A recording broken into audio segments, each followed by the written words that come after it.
Buenas noches, queridos hermanos, que el Señor les bendiga grandemente. La palabra del día de hoy se encuentra en Jueces capítulo 2, versículo 1 al 3. Libro de Jueces capítulo 2, versículo 1 al 3. Dice así su palabra. El ángel de Jehová subió a Gilgal, a Boquim, y dijo, yo os saqué de Egipto y los introduje en la tierra de la cual había jurado a vuestros padres, diciendo, no invalidaré jamás mi pacto con vosotros. Con tal que vosotros no hagáis pacto con los moradores de esta tierra, cuyos altares habéis de derribar. Mas vosotros no habéis atendido a mi voz. ¿Por qué habéis hecho esto? Por tanto, yo también digo, no los echaré de delante de vosotros, sino que serán azotes para vuestros costados, y sus dioses os serán tropezadero. Gracias damos a nuestro Señor por esta instancia. Vamos a ir de inmediato con la palabra del día de hoy. El tema de hoy es no invalides las promesas. Veníamos con una serie de las promesas, donde explicábamos la naturaleza de las promesas, por qué existían las promesas. También vimos para quiénes son las promesas y vimos varios puntos respecto de las promesas. Y sin quererlo, el día de hoy hay un tema también relacionado con las promesas. El tema de hoy es no invalides las promesas. Muchas veces nosotros invalidamos las promesas de Dios cuando nosotros no cumplimos parte del pacto.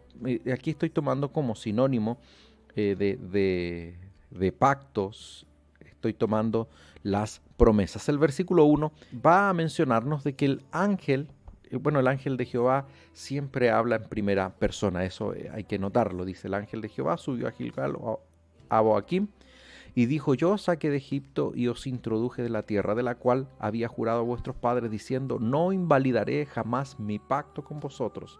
Y de ahí nace el tema de invalidar el pacto, de invalidar la promesa, lo que Dios nos ha prometido.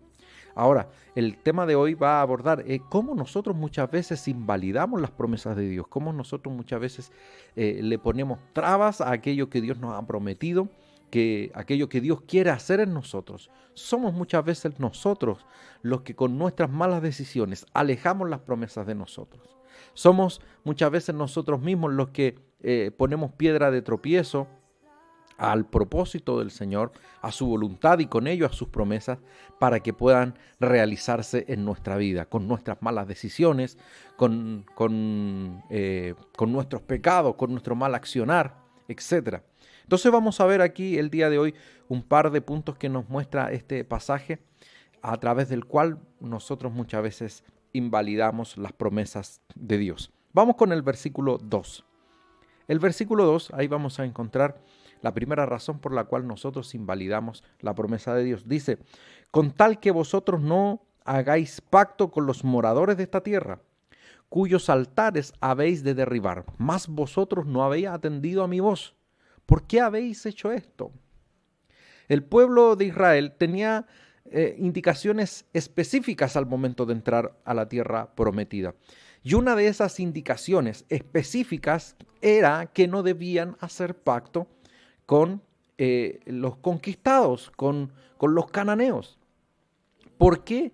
¿Por qué era tan importante para Dios que no hicieran pacto? Tenemos que hacer un poquito de historia. Pensemos que el pueblo de Israel viene de deambular casi 40 años o aproximadamente 40 años en el desierto antes de entrar a Canaán, antes de cruzar el Jordán.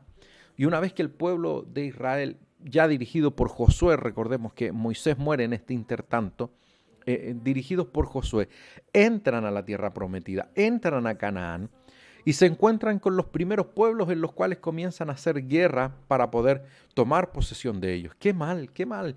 ¿Qué es el designio de Dios?, podría decir alguien. Bueno, nosotros dentro del contexto de la antigüedad vemos que los pueblos que eran infieles recibían un castigo natural, y el castigo natural era que el desamparo de Dios venía en juicio sobre ellos. Y era el tiempo del juicio de un pueblo muy malo, de un pueblo idólatra, de un pueblo que era muy perverso también en cuanto a su accionar militar contra otros pueblos. Entonces ese juicio viene en esta ocasión a manos del pueblo de Israel y invaden ellos el pueblo, a los cananeos. El pueblo de Israel invade a los cananeos. Y cuando esto sucede, la orden expresa de Dios era de que no hicieran pacto. Una de las órdenes expresas de Dios era de que no hicieran pacto con los cananeos. ¿Por qué no podían hacer pacto con ellos? Y esto es una lección para nosotros, puesto de que los cananeos representan el mundo y su sistema. Representan el mundo y su sistema. Y nosotros que somos hijos de Dios no debemos hacer pacto con el mundo. No debemos hacer pacto con el mundo. Y en esto quiero ser bien claro, porque muchas veces cuando utilizamos expresiones como esta de no hacer pacto con el mundo, como que tomamos incluso el pasaje de Cristo cuando dice que ustedes están en el mundo pero no son de este mundo. Es cierto, nosotros no somos de este mundo, pero eso no significa que no tengamos una participación en el quehacer cotidiano de nuestra sociedad. Sí debemos participar. El que usted y yo participemos en esta sociedad no quiere decir que usted y yo estemos haciendo pacto con el mundo, con el enemigo, sino lo que quiere decir es que usted y yo estamos procurando, con los principios de la palabra de Dios, tratar de comunicar, tratar de compartir, tratar de contagiar aquellos principios a nuestra sociedad. Entonces, ¿qué es lo que constituiría hacer pacto con el mundo en este tiempo?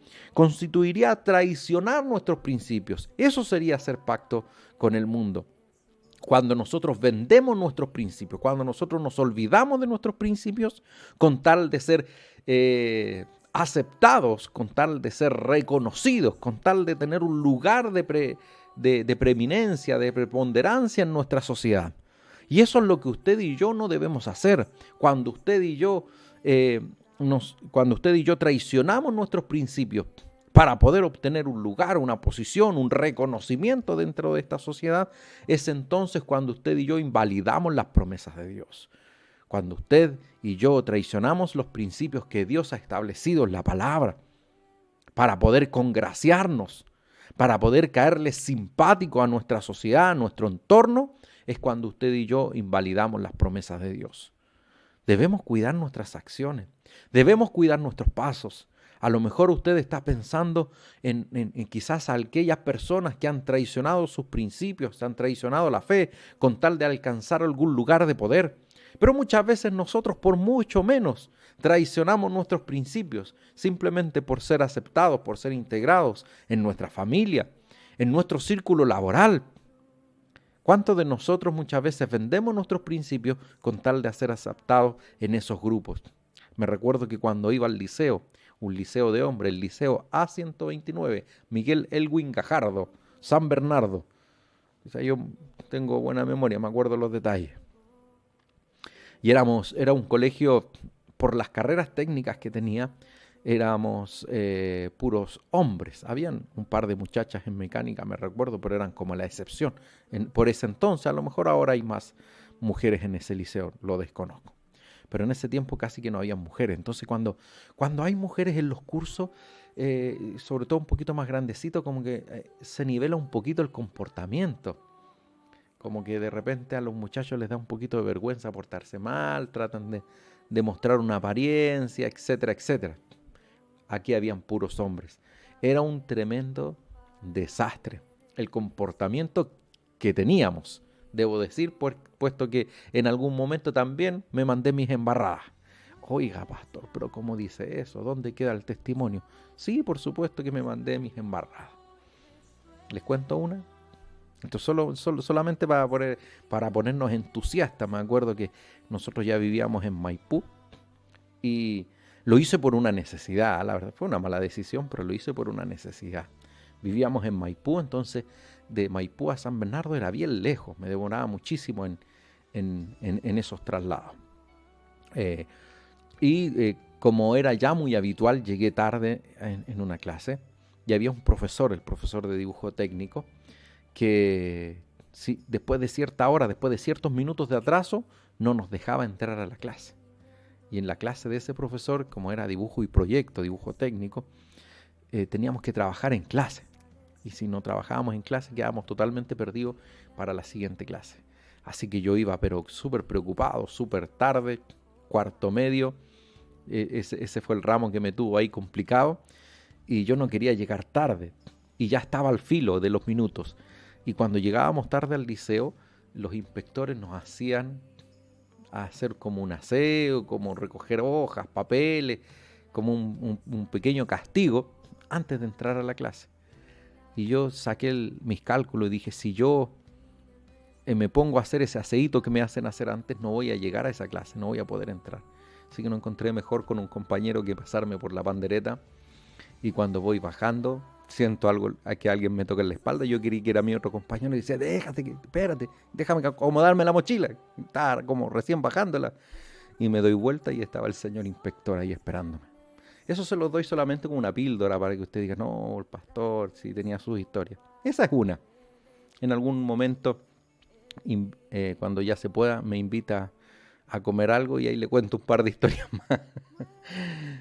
Pero en esa ocasión, en ese liceo donde nos portábamos un poquito mal, bastante mal en realidad, sucedían muchas cosas. Pero si hay algo, gracias a Dios, que pude conservar dentro de esos 4 años en ese liceo y dentro de toda mi escolaridad, es nunca ocultar, nunca negar mi fe, mis principios. Entonces yo era el aleluya, yo era el hermano, yo llegaba a la sala y me cantaban hermano en lo bueno y en lo malo. No sé de dónde salió esa canción, pero a mí me asociaban con eso. Yo entraba a la sala y decían aleluya, alabado sea el Señor, así decían en la sala. A modo de broma, pero sabe que yo con eso me acostumbré. A las finales yo estaba ya vacunado contra eso. Burlas siempre habían, pero también puedo dar gracias a Dios porque en medio de eso nunca vendí mis principios y cuando había algún compañero con problemas y con dificultades, se acercaban al aleluya, se acercaban al hermano. Cuando un compañero tenía algún familiar enfermo, alguna situación complicada, iban conmigo y me pedían la oración por esa situación. Entonces, cierto, un muchacho, piensa usted que entré al liceo con 13 años, salí con 17 años. No fui una joya, no fui un ejemplo en muchas cosas, o sea, errores cometí, a eso quiero llegar con lo que digo, pero nunca vendí mis principios para ser integrado, para que los compañeros me invitaran a sus celebraciones, a sus entretenciones, no sé cómo decirlo, brillos, fiestas, etc. Jamás vendí mis principios. ¿Que me puedo haber equivocado? Claro que sí, me puedo haber equivocado. Pero nunca vendí mis principios con tal de ser aceptado, con tal de ser integrado, sino que siempre me mantuve en mi fe, luchando, por supuesto, como luchamos todos los días. Tengo 40 años y seguimos luchando para agradar al Señor cada día.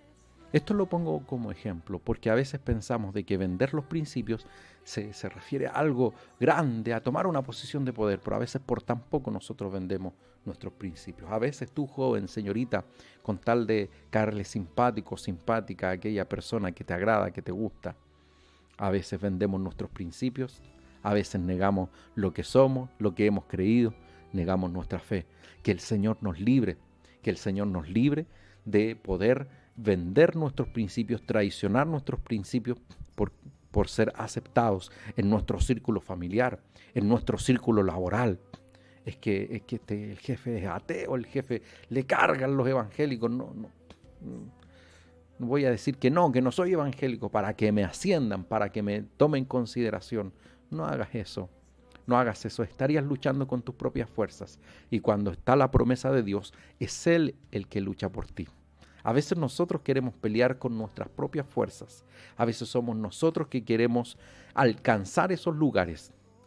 La manera en que usted y yo podemos alcanzar esos lugares ciertamente es preparándonos, siendo responsables, esforzándonos, pero por sobre todas las cosas siendo fiel a los principios que Dios nos ha dado. Hoy estamos en una sociedad que trivializa constantemente aquellos principios que históricamente hemos vivido y hemos abrazado. No, esto no significa que nosotros estemos en un nivel moral superior, capaz de juzgar el accionar de los demás. Nosotros en amor simplemente debemos predicar, debemos hacer conocer, compartir y poder también hacer notar en que los principios que Dios establece son principios sabios y que son principios que traerán como consecuencia la felicidad, el bienestar. No simplemente apuntar hacia la amenaza, hacia la condenación y el pecado, sino que también debemos apuntar hacia la recompensa de aquellos que aman a Dios y aquellos que buscan agradarle cada día. Es ahí donde nosotros debemos apuntar, pero en ninguna medida usted y yo debemos traicionar aquellos principios que se nos han enseñado con la palabra. Romanos capítulo 12 nos va a decir, no se conformen a este mundo actual, no se conformen al espíritu de esta época, sino que sean renovados conforme al entendimiento que nuestro Señor nos brinda. ¿Qué es lo que quiere decir este pasaje? Este pasaje hace referencia a que nosotros no debemos amoldarnos, como dice la versión NBI. No se amolden al mundo actual, no se amolden al aeón, esa es la palabra en griego que significa el espíritu de la época. Hoy estamos viviendo un espíritu de nuestra época que viene a denostar, que quiere echar por tierra aquellos principios que nosotros a través de la palabra del Señor conocemos y que creemos y que sabemos que hacen bien a la vida del hombre, de la mujer, de la familia, de la sociedad. Pero nosotros no debemos amoldarnos a lo que piensa esta época, no debemos ajustarnos. Eso no significa que no podemos reflexionar. Eso no significa que no podemos analizar muchas veces las problemáticas que esta sociedad vive y tratar de tener esa empatía con aquellas personas que quizás han tomado un camino errado, pero también nosotros debemos tratar de ponernos en sus zapatos y entender por qué han tomado esas decisiones erradas. Y también déjeme decirle, hermanos míos, que cuando nosotros vemos la corrupción en nuestro entorno, parte de la responsabilidad es nuestra. No solamente debemos apuntar con el dedo, sino que debemos entender de que parte de esa responsabilidad es nuestra, porque nosotros no hemos predicado lo suficiente, porque no hemos anunciado lo suficiente, porque no hemos hecho nuestra tarea, que es ser luz de este mundo. Por eso es que muchas veces hay tiniebla en nuestro alrededor y debemos ser sal de esta tierra, porque mucho sabor, mucho sazón es lo que le falta a nuestra sociedad. Hay una sociedad que está en estados depresivos, sobre todo en las circunstancias que vivimos, y usted y yo somos esa sal que le tiene que dar ese sabor, el sentido, el gusto, la felicidad de vivir a las personas. Y usted y yo tenemos ese mensaje y tenemos que compartirlo. Así que también parte de esa responsabilidad es nuestra. Pero eso no significa que nosotros vamos a vender nuestros principios para ser aceptados en esta sociedad actual. De ninguna manera. Debemos permanecer en los principios que Dios nos ha dejado a través de su palabra y con ellos, como lo hizo José, quizás era fácil seguir escalando si es que aceptaba la invitación de la esposa de Potifar. Pero tuvo un revés. Le dijo que no a la esposa de Potifar y eso le significó llegar a la cárcel, pero es el medio, es el camino que Dios utilizó para llevarlo a donde Dios quería a José, que era como segundo después de Faraón. No importa que aferrarte a tus principios puede traer consecuencias inmediatas negativas. Es cierto, a lo mejor hay gente que no le van a gustar aquellos principios que tú tienes. Hay gente que no le va a parecer bien de que tú seas cristiano, que tú seas cristiana, que seas evangélico, evangélica. No le va a parecer bien, pero no importa, porque aunque tengamos angustias pasajeras, Dios nos va a llevar a su propósito eterno. Así que no vendas tus principios porque eso va a impedir que las promesas de Dios se cumplan, eso va a invalidar las promesas de Dios en tu vida. Vamos con el segundo punto, que también lo encontramos en el versículo 2 de Jueces. Dice, con tal que vosotros no hagáis pacto con los moradores de esta tierra, cuyos altares habéis de derribar, mas vosotros no habéis atendido a mi voz. ¿Por qué habéis hecho esto? Aquí hace mención a dos cosas, al pacto que hicieron con los cananeos, y también hace mención a que debían haber derribado los altares. Y aquí está el segundo punto. Dijimos que el primer punto es no traicionar nuestros principios, no hacer pacto con el mundo. Y el segundo punto es no adorar a sus dioses. La idolatría es el pecado más terrible que hay frente a Dios. Uno de los pecados más terribles. ¿Y por qué es un pecado terrible? Porque la idolatría es infidelidad a Dios.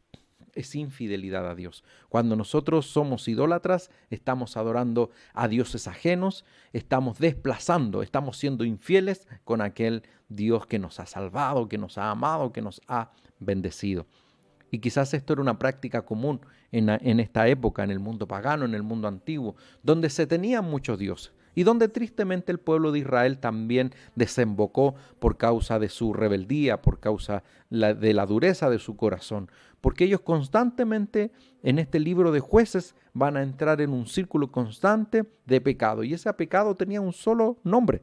Ese pecado era el pecado de la idolatría. Y recuerde que la idolatría es infidelidad a Dios. Es infidelidad a Dios. Muchas cosas pueden pasar en el matrimonio, muchas dificultades podemos tener, pero una de las cosas más difíciles que puede enfrentar el matrimonio es cuando de una de las partes hay infidelidad. Muchas veces los matrimonios se destruyen por causa de la infidelidad.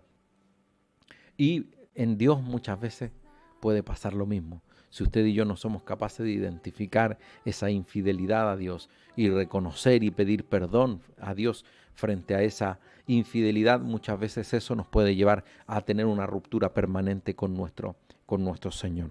Entonces, la infidelidad a Dios, la idolatría, es el pecado que muchas veces el pueblo de Israel tomó en un contexto de paganismo, donde había muchos dioses. Y usted hoy podrá decir que ¿qué idolatría vemos a nuestro alrededor hoy? Y muchas veces nosotros apuntamos directamente a la iglesia predominante que tiene imágenes a las cuales le prenden vela. Yo no quiero apuntar a eso en este momento, sino que más bien quiero apuntar a esa idolatría que muchas veces nosotros tenemos, a aquellas características de este mundo. Este punto habla acerca de no adorar a sus dioses. ¿Sabe cuáles son los dioses de este mundo actual? Hay algunos, y aquí yo tengo apuntado algunos. Hay algunos dioses en este mundo actual, como el poder, como el dinero, como los placeres. Esos son los dioses que este mundo tiene.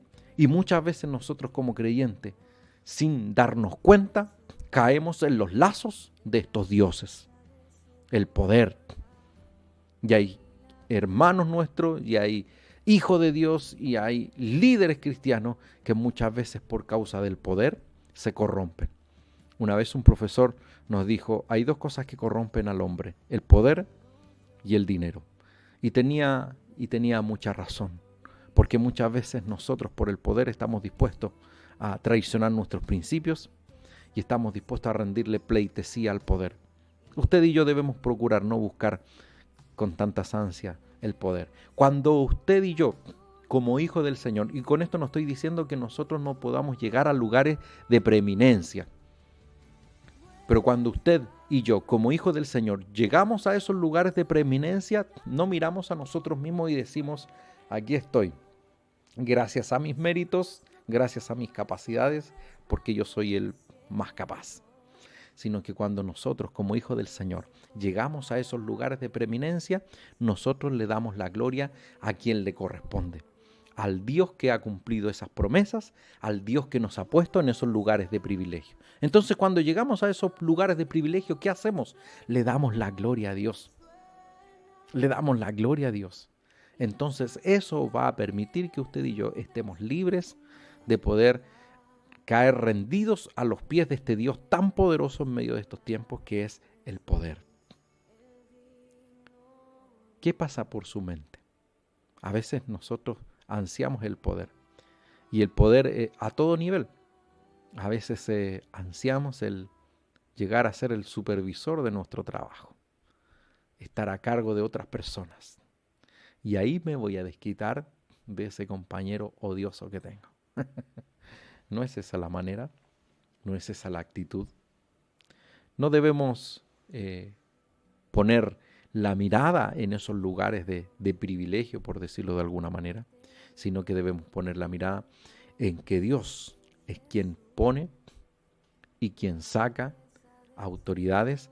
Dios te puede poner en ese lugar de privilegio, Pero muchas veces cuando nosotros estamos ahí enfocados en eso, perdemos la dirección, perdemos el norte y terminamos arrodillados delante de otro Dios, como el Dios del poder, como también así el Dios del dinero. No tiene idea cuánta gente el día de hoy está esclavizada por este Dios, por el Dios del dinero. Porque su norte, su foco, su objetivo final es alcanzar el dinero. Y muchas veces por alcanzar ese dinero, por alcanzar esa casa, por alcanzar ese auto, por alcanzar esas comodidades que no son malas, muchas veces nosotros dejamos de lado cosas tan importantes como nuestros hijos, como nuestro esposo, nuestra esposa, nuestra familia. Y con tanta facilidad ponemos el foco en el dinero y nos despreocupamos de aquellas cosas que realmente son importantes y son verdaderamente importantes. Sin embargo, cuando Dios te bendice y Dios te da ese bienestar que tú esperas y que tú quieres y que quizás todos deseamos, cuando Dios lo hace, no es a costa del bienestar de tus hijos, no es a costa del bienestar de tu matrimonio, sino que cuando Dios te bendice, Dios abre puertas de bendición que tú disfrutas. Esa es la manera de poder identificar la bendición de Dios. Muchas veces, y lo leía hace algún tiempo atrás y lo compartía hace varios meses atrás, el Salmo 127, cuando dice que es Dios quien dará a sus hijos, a sus amados, el sustento. Porque en vano trabajamos, en vano vela la guardia si Jehová no está ahí velando. En vano nos acostamos tarde, fatigados. Porque cuando Dios no trabaja con nosotros, cuando no está la bendición de Dios, es como que trabajamos y echamos en saco roto. No importa cuánto sigas trabajando. No importa si trabajas horas y horas y horas extras. No importa si emprendes aquí, si emprendes allá, si emprendes acá. Si tu objetivo es el dinero, no importando a qué precio, no vas a disfrutar esa bendición. Sin embargo, cuando Dios bendice, disfrutas. Disfrutas a los tuyos, disfrutas a tu gente, disfrutas lo que Dios te da.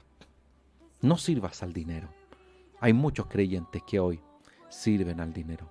Hay muchos creyentes que hoy dicen alabar a Dios y de que Dios es el objetivo de su adoración y sin darse cuenta están rindiendo más pleitesía a Mamón. Como decía en la antigüedad, había un dios que representaba el dinero, el dios Mamón.